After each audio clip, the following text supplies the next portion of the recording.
Talagang ano na ni Mami Dina ang pagluluto ng pansit. Nakapikit man yan, marami man yan, kaunti man yan, isang lasa. Ano?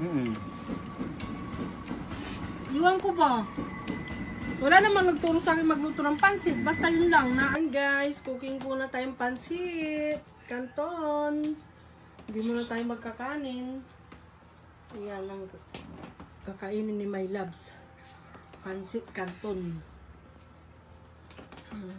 Inalis ko muna yung bawang sibuyas para i-fry muna natin yung ating siomai.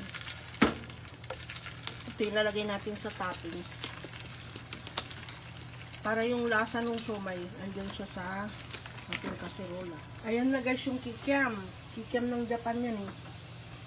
Tapos ibalik natin ngayon yung sibuyas na ginisa na natin. Tapos may bawang. Kasi inalis ko kanina gawa na.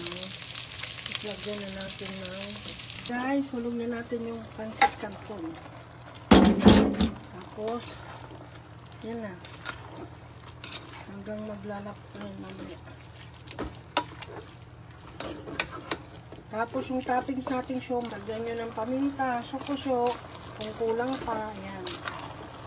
Kung ako, tama na to, hakuk lang, kaya lang iniisip ko, asawa ko gawa lang, hindi nga yan makaano ng matitigas.